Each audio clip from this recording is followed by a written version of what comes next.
Hello everyone, welcome back to Trending Nigeria. I'm Nnadiume Awforkansi.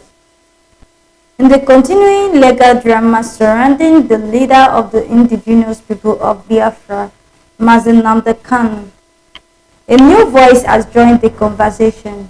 Respected legal practitioner, Barrister Nnadiume Awforkansi, has openly questioned the foundation of the entire case, calling it, quote, a case built on illegality. Nnamdi Kanu is currently facing terrorism-related charges before the Federal High Court in Abuja, a trial that has stretched on for years, attracting both local and international attention. But according to Barrister Awforkansi, the legal process itself may have been fatally flawed from the very beginning. How did you feel? Well, I don't feel sorry for him. Nnamdi Kanu has always been bold. He's a man that cannot be intimidated. That's the fact.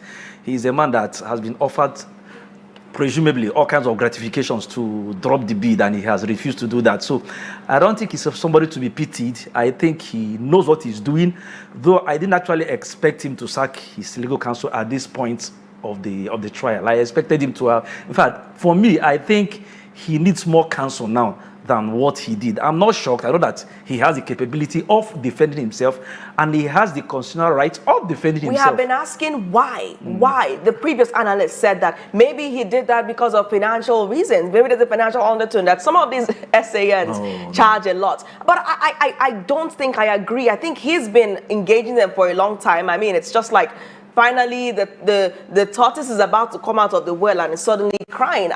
I'm just saying, it just seems like ill-timed if it's about financial decisions. I don't know. Why do you think he made that decision? Well, nobody knows. But what I am aware, and I'm sure, is that his legal team is aware.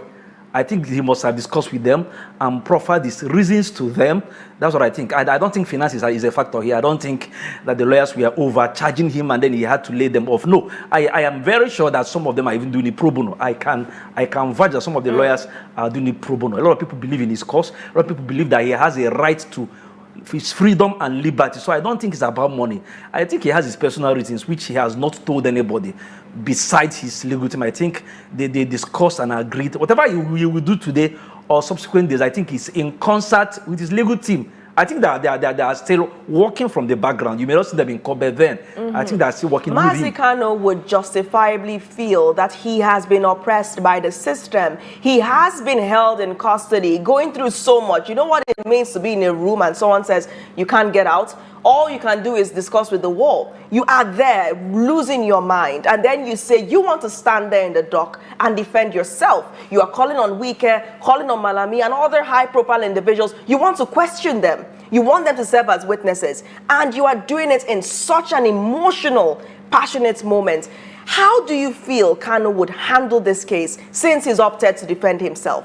Well, we're not going to see anything different from what he has done before. He's going to come out there, roar like a lion, and then ventilate his views about the charges against him. I believe that one of the reasons why he dropped his legal team was that for him, he may not actually have ample time with his team.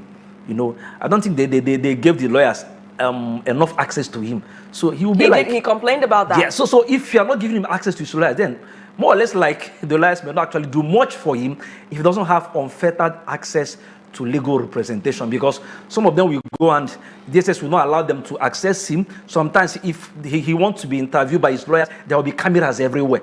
So how would they prepare him for the case? So I think he believes that if you can't allow me to access my lawyers, then I wouldn't need them. So let the bullets come, I will take them by myself. I think that might be the reason why he's doing what he's doing. How strategic is this new norm, you know, for him, by the way? How strategic is it?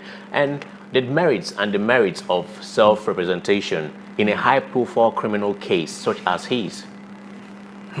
Like I said earlier on, if he's not allowed unfettered access to his lawyers, it's as good as the lawyers who doesn't need to be in court. So it will still be people who are representing him. They are not allowed to, you know, prep him for the case. So it's as good as they are not needed in the court. So strategically, well, I think he will do his best. I think he's well knowledgeable. I think he has a lot of facts and knowledge. He knows the law.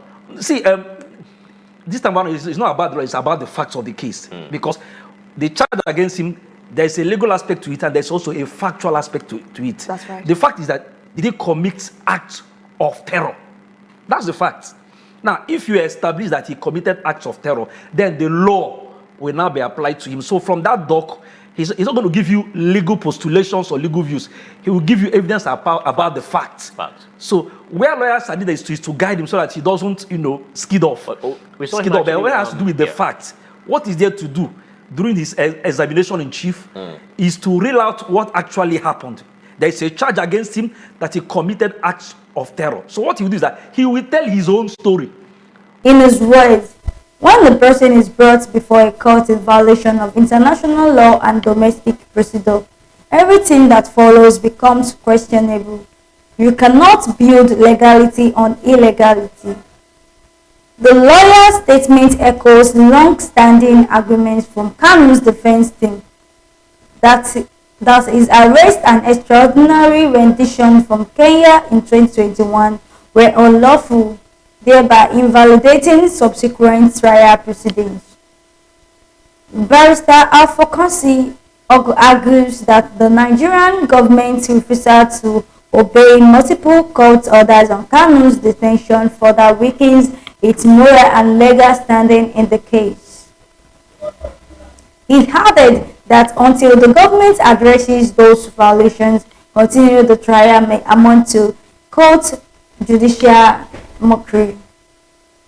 This continues as the Federal High Court in Abuja continues to deliberate on whether the IPOB leader has a case to answer after he declined to enter a defense, insisting that the prosecution has failed to establish any credible evidence against him.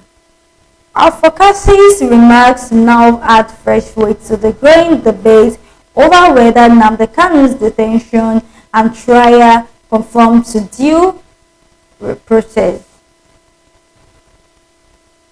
Legal analysts are divided. While some insist the matter must run its full course in court, others argue that a flawed arrest process undermines the entire prosecution.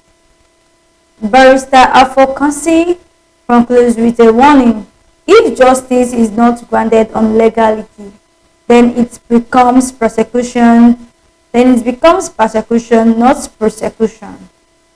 The debate continues. Is Nnamdi Kanu's trial truly a search for justice, or has it become, as Barrister Awforkansi puts it, a case built on illegality? Tell us what you think in the comments below. Don't forget to like, share, and subscribe to Fact News for continuous updates on Nnamdi Kanu's trial and other major political stories across Nigeria. Thank you.